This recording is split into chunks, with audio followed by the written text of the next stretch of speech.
Welcome back. Over 1,600 more people have died from COVID-19 in the US as the country's death toll crosses 87,000. The global COVID-19 death count has crossed 307,000 with over 4.5 million infections. Spain has recorded its lowest daily COVID-19 related death toll in 2 months with 102 fatalities. Meanwhile, in neighboring Italy, the government plans on relaxing travel restrictions from 3rd June as the government gears up on the easing coronavirus lockdown. More in this report. The coronavirus pandemic has put all countries around the globe in an economic depression. President Donald Trump has promised the U.S. will reopen its economy whether there is a vaccine or not. Meanwhile, the U.S. House of Representatives has approved a $3 trillion bill to provide more aid for battling the pandemic. Trump has vowed to block the bill, while House Speaker Nancy Pelosi said the far-reaching legislation will help local governments and others reeling from the pandemic. Losing a loved one, it doesn't take a pause. So many lives may have been saved if we had testing and tracing and treatment earlier on. And now that's a lesson to us that that's what we must do so that we can end this. But we don't end it by pausing in the fight.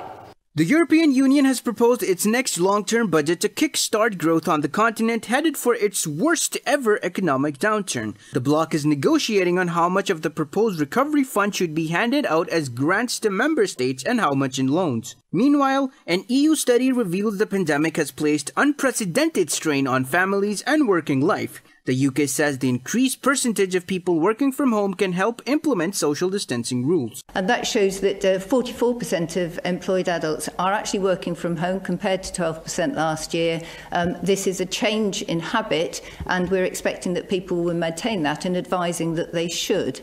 And it's probably going to be a successful way forward for us to control many of the social distancing measures over the next few months. Mainland China has reported 8 new coronavirus cases, of which 6 are imported, while 2 locally transmitted. Meanwhile, in Pakistan, almost 11,000 patients have recovered from COVID-19.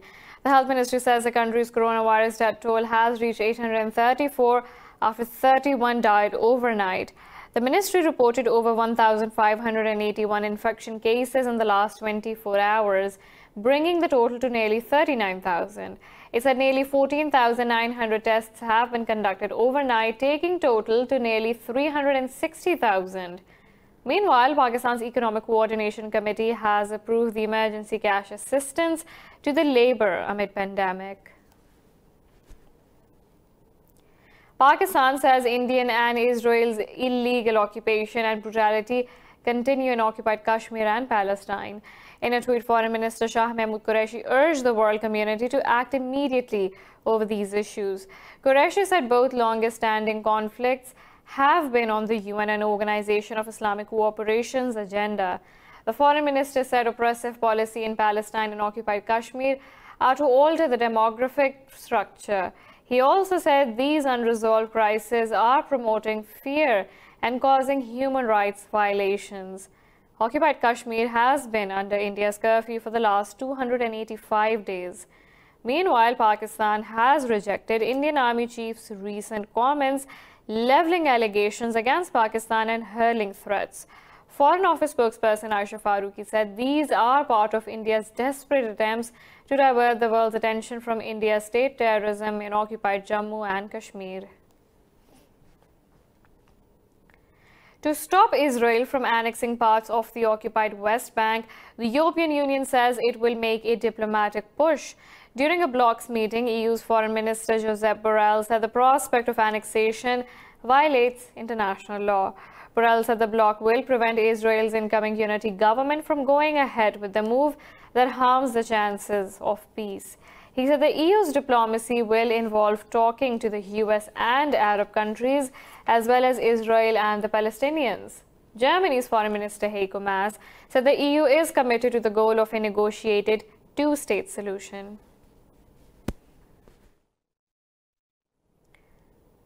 In a related development, Jordan has warned Israel of a massive conflict if it goes ahead with the annexation plans of the occupied West Bank.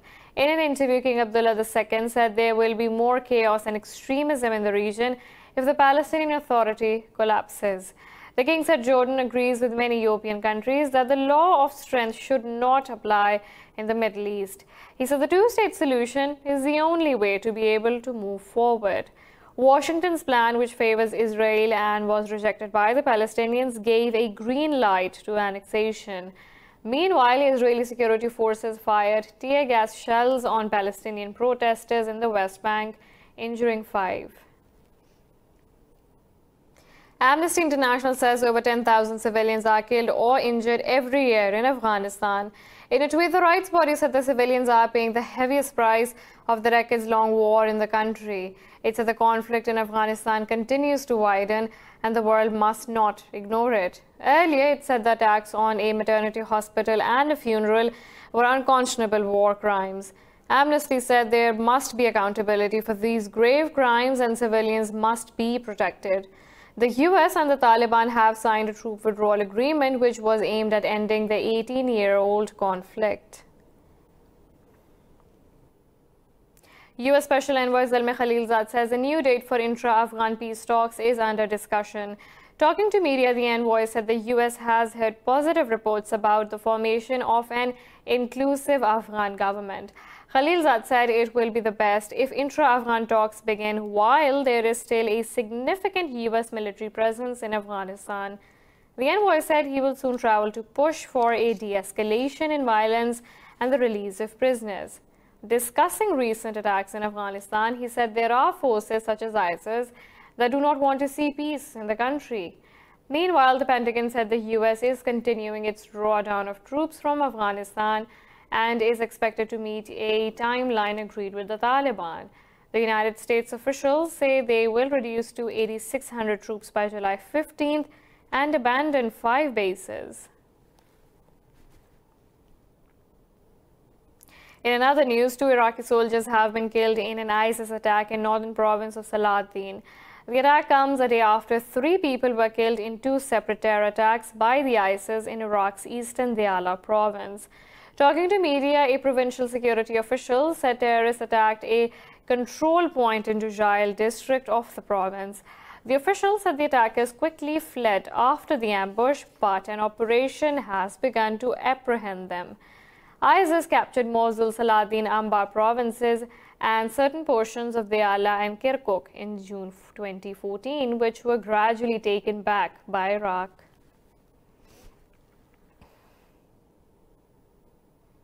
Iran has sentenced a French-Iranian academic to 6 years in prison on national security charges.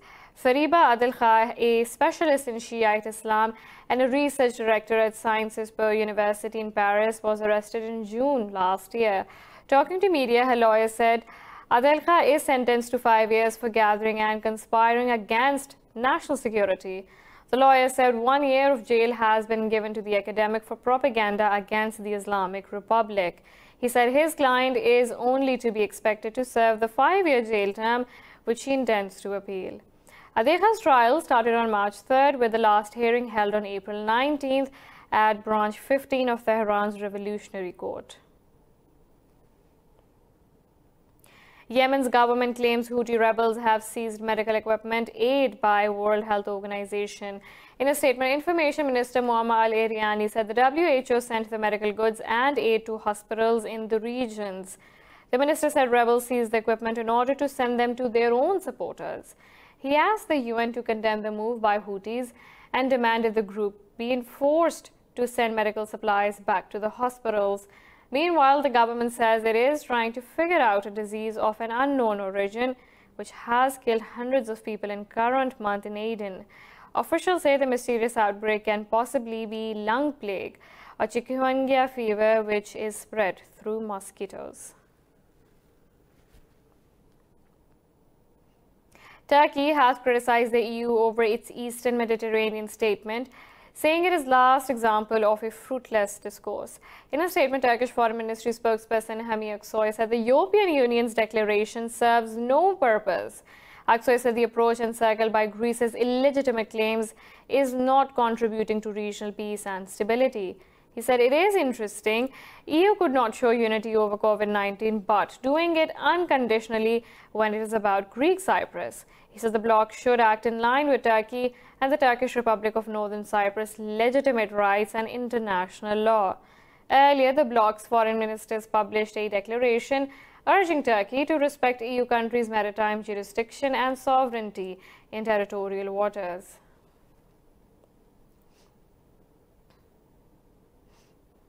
Pentagon says it is too early to resume all military exercises between South Korea and the US due to the coronavirus pandemic.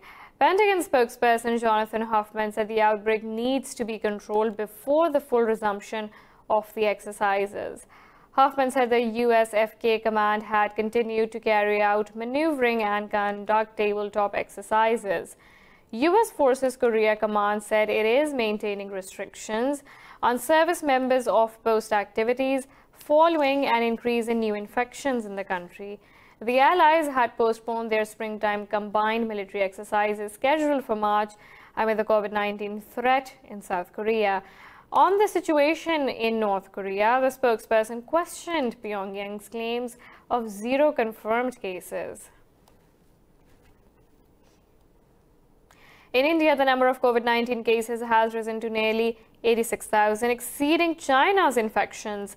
The cases soared in India despite a strict lockdown enforced since late March by Prime Minister Narendra Modi. The officials said a third of the infections are from the western state of Maharashtra, with Mumbai worst hit, followed by Tamil Nadu, Gujarat and Delhi. Experts said India is in the growth phase since new infections are still rising and active cases are growing at 3.8% rate daily. They said this needs to fall to 0% subsequently for the country to recover overall. The authorities have reported over 2,700 fatalities across the country so far. 24 migrants have died and dozens others were injured in a road accident in India's northern state of Uttar Pradesh. Police said the accident occurred after the laborers' truck collided with another vehicle in Auraiya district. Talking to media, police said most of the migrant workers are from Bihar, Jharkhand and West Bengal states. The local doctor said 22 people have been admitted to the hospital, among which 15 are in critical condition. Meanwhile, hundreds of migrants are seen walking through River Yamuna in Haryana to reach their homes in Uttar Pradesh and Bihar. The workers, many carrying their children on heads, have decided to cross the river as many interstate borders are sealed.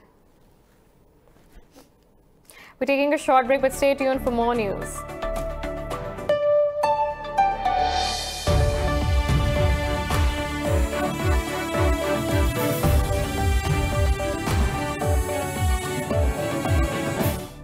Welcome back. Nigeria says its armed forces have killed 61 members of Boko Haram in the country's northeast over the past week. In a statement, the Defense Ministry said it carried out operations against Boko Haram in Adamawa state. The ministry said 11 terrorists have surrendered, while a huge cache of ammunition belonging to the group was seized. It said a total of 603 terrorists have been in a rehabilitation program after surrendering to the government. Boko Haram launched an insurgency in 2009 in northeastern Nigeria, prompting a military response. The UN says more than 30,000 people have been killed and nearly 3 million displaced in a decade of Boko Haram's terrorist activities. The UN says fewer children are getting vaccinated in Congo, and the COVID-19 pandemic is almost certainly going to make matters worse. In a statement, the UN Children's Fund said if the trend continues, diseases such as polio, chickenpox and measles can resurge. It said children's lives are at stake as COVID-19 restrictions hamper the delivery of vaccines that are already in short supply. The UNICEF says Congo risks losing its polio-free certification and measles and yellow fever can return to epidemic levels. The body urged the government of DRC to launch catch-up campaigns and intensify immunization efforts to reach all children with vaccines. It has also called on international donors to step up their multi-year contributions to the effort. Colombia has once again refuted accusations of preparing an invasion of mercenaries on Venezuela. In an interview, Defense Minister Carlos Trujillo termed the allegations baseless, saying Bogota's position regarding Caracas is clear. Trujillo said Colombia is using all of institutional mechanisms to create conditions for political changes in its neighboring country. Earlier, Venezuela arrested 21 people after an alleged coup attempt. On May 3rd, another maritime attempt allegedly involving Colombian vessels was foiled. Maduro has accused the US, Colombia, and opposition leader Juan Guaido of coordinating the failed attacks. Russia has reported 9,200 new infections of the novel coronavirus, down from over 10,500 new cases reported the previous day. The country's coronavirus task force said the overall number of cases nationwide stood past 272,000. The task force said 119 people had died over the last 24 hours, bringing the official death toll from the virus to 2,537. Meanwhile, Moscow began free mass testing of citizens with a target of 100,000 people a day by the end of the month. Around 70,000 blood analysis tests are set to be offered every few days in the initial rollout. Russia has the second highest number of confirmed cases in the world after the US. Brazil has reported record 15,305 COVID-19 cases in 24 hours, along with 824 deaths. Brazil's President Jair Bolsonaro is under intense pressure after downplaying the outbreak, asking citizens to ignore quarantine restrictions. Brazil's Health Minister Nelson Taix has resigned from his position less than a month after being appointed. Meanwhile, Colombia says it is collaborating with hard-hit Brazil in an effort to fight an increasing number of coronavirus cases. President Ivan Duque said a series of measures was agreed during a virtual meeting between Colombian and Brazilian officials. Brazil has reported over 220,000 infections and nearly 15,000 deaths so far. The Amnesty International says governments in Latin America have repressed civil liberties to implement COVID-19 lockdown measures. In a statement, Amnesty's America's director, Enrique Guevara Rosas, said the group has verified nearly 60 such incidents in the region over the past 7 weeks. Guevara Rosas said governments are using arbitrary, punitive and repressive tactics to enforce quarantine orders. She said mass detentions, unnecessary use of force and food shortages during lockdowns infringe the basic rights of the citizens. The rights group said security forces have repressed many demonstrations across the region by using tear gas and firearms against protesters. The Amnesty warns such measures violate human rights and repression will ultimately be ineffective in containing the spread of the disease. In Mexico, a local parlor organized a drive-through funeral for a victim of coronavirus. Dozens of people in their cars made their way past the casket to pay their homage to the deceased in the northern city of Ciudad Juarez. More about this unique funeral in this report. A heartbroken family said a unique goodbye to their loved one. The drive-through funeral was carried out next to a cemetery with the consent of local health authorities. The coffin was placed under a tent in a path that cars could follow to get a view. In a 2-hour service, friends and family offered their condolences to relatives of the deceased from their cars to avoid contagion. I think it's good we were given the opportunity to be at least a few minutes next to his coffin, next to his body. And I think it's good to avoid contagion so that people have the opportunity to say goodbye to their loved ones. The funeral was held for Sergio Bertallo Rodriguez, a 51-year-old healthcare worker at a local clinic. He transported patients with COVID-19 in ambulances until he became infected and succumbed to the disease. Give the families an option to hold a vigil for relatives. This is a drive-through vigil where vehicles are passing by and giving their condolences quickly to their relatives and friends, to the family of deceased.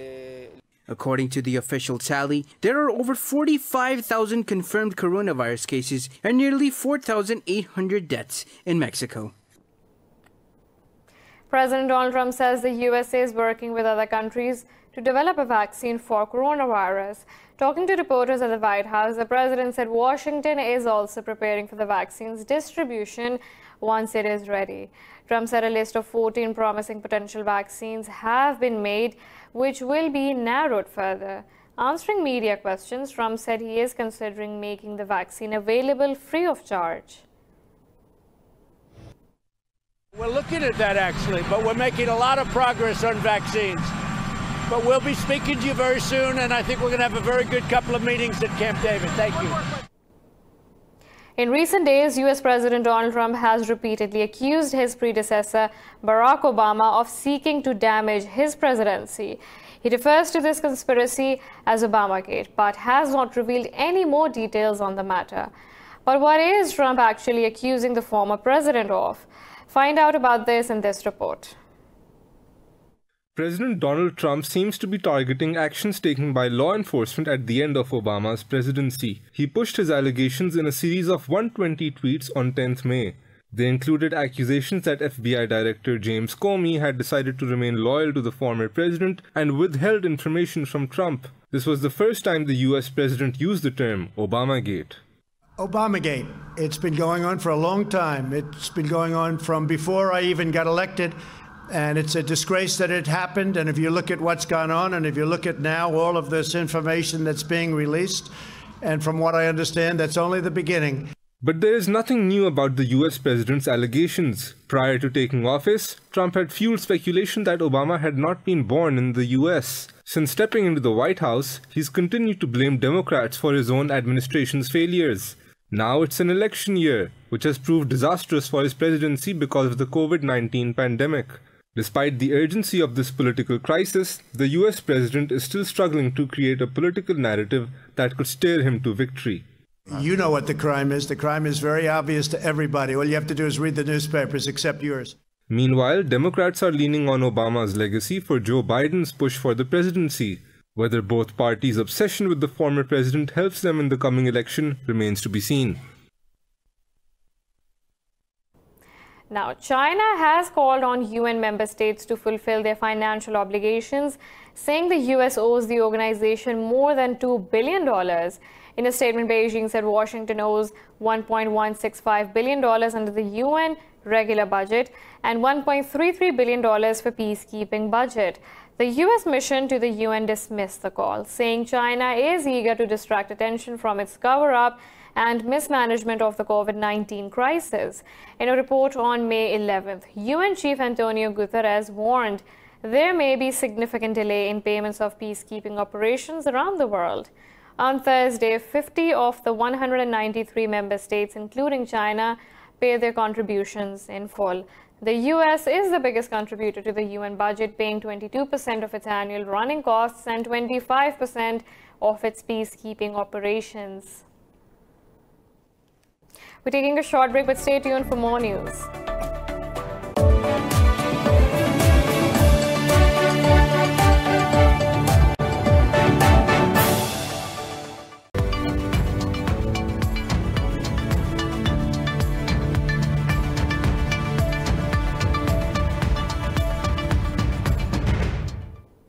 China has asked the US to stop the unreasonable suppression of Huawei and Chinese enterprises.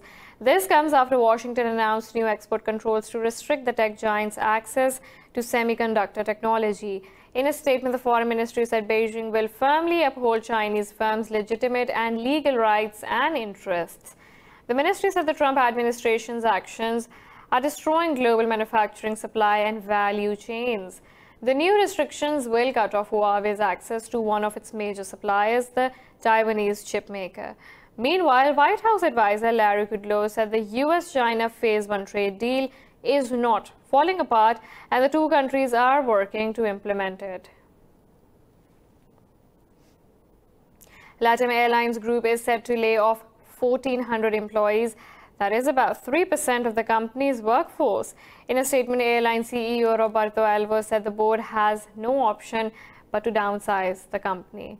LATAM has already halved the wages of its 43,000 employees, and now it has become the first airline in the region to announce layoffs. But there are several other airlines that are not paying employees neither have they formally let them go. Brazil's Azul SA says it has 78% of its employees on unpaid leave, while about half of Avanza Holdings employees remain unpaid.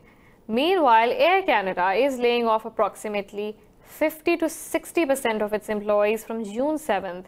In a memo sent to all staff, the company said 20,000 employees will be affected by the move.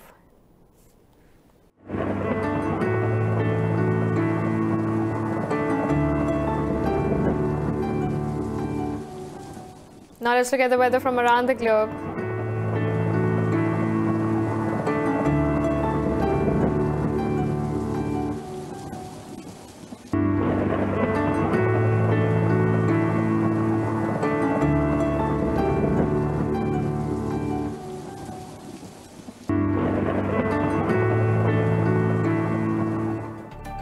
This is all for now. For the latest updates, you can follow us on social media at indus.news.